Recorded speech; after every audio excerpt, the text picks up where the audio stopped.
Imagine opening a dark warehouse door to find 10,000 live, writhing cobras staring back at you. That nightmare is exactly what happens when you try to solve a problem by paying people to fix it. In 1892, colonial Delhi faced a deadly snake crisis. An auditor named Richard Temples designed a perfect system to hunt them down. But his brilliant plan was about to trigger a terrifying backfire. Delhi's military cantonment had a lethal problem. Cobras were invading the streets and biting residents, spreading absolute panic. Richard Temples, an auditor at the Secretariat, stepped in. Richard believed human behaviour could be perfectly managed through managing people with money rules. He looked at his accounting ledgers and saw a simple input-output math equation. If you want fewer cobras, you must make killing cobras highly profitable. To achieve this, Richard launched an official bounty programme. The rule was straightforward. Bring a dead cobra skin to the government treasury and receive a cash payout. At first, the ledger showed a stunning success. Thousands of skins piled up in the courtyard. Cobra sightings plummeted, and Richard wrote glowing reports to his superiors. He ignored local elders who warned him that human beings are far smarter than spreadsheets. Richard trusted his numbers completely, locked into his metrics, but using a physical token as his only measure of success created a massive blind spot. He had just trapped the Treasury into an uncapped, recurring payout structure, completely unaware that his perfect system was already beginning to warp from the inside out. During his routine audits, Richard noticed a puzzling anomaly. The average length of the submitted skins suddenly dropped by over 50%. Instead of investigating the physical source of the skins, Richard made a fatal, logical assumption based solely on his paperwork. He figured his hunters were simply so efficient that they were wiping out the baby cobras in their nests before they could mature into adults. To encourage this aggressive nesting search, Richard officially increased the monetary payout for smaller skins. But this created a massive price gap loophole when the cost of producing an item is far lower than the price you can sell it for.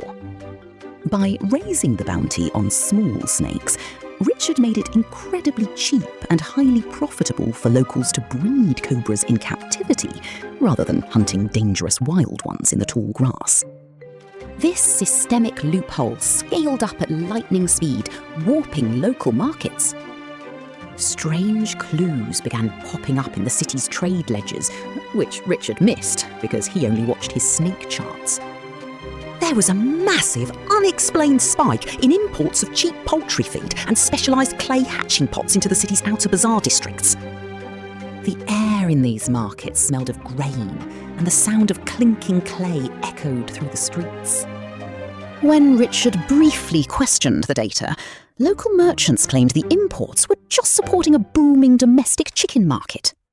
Focused entirely on compiling his triumphant mid-year reports, Richard ignored these import anomalies.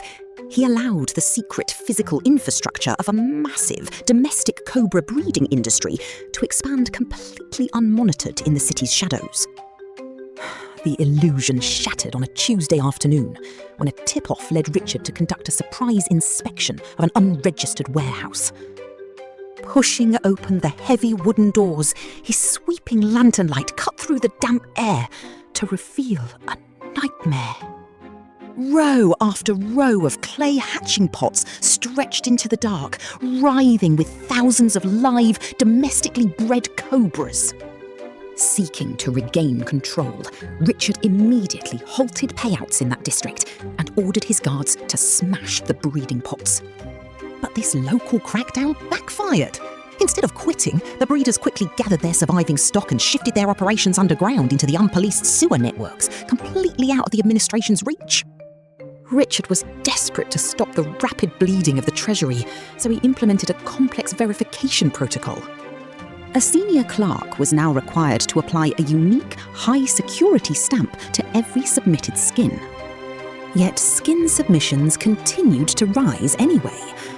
Richard soon discovered that local artisans had carefully carved flawless wooden replicas of the government stamp, forging the intricate security mark with absolute ease. Even worse, his own data began to betray him. Hospital records revealed that while government payouts tripled, local snakebite admissions remained completely flat. This mathematically proved the bounty was paying for docile, captive snakes that never threatened a single citizen, while the skilled forge masters laughed all the way to the bank. This complex verification process caused a massive administrative bottleneck, paralysing the treasury and bringing crowds of angry armed hunters to aggressively protest outside the iron gates. The system reached its absolute breaking point when Richard's strict stamp checks finally choked off the breeder's operational cash flow. Suddenly, keeping thousands of live cobras in the dark, damp sewers became an incredibly expensive liability. The massive swarms of snakes were hungry, highly dangerous, and cost real money to feed every single day. That is when an anonymous informant warned Richard of an impending disaster. The breeders were holding over 10,000 live cobras in the sewers, threatening to release them directly into the public streets unless they received a massive, immediate lump sum payout.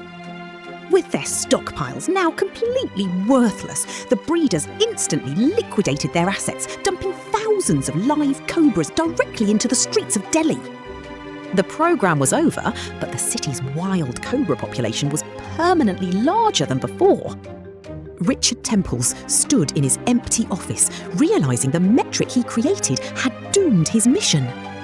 This is the ultimate example of Goodhart's law. When a measure becomes a target, it ceases to be a good measure.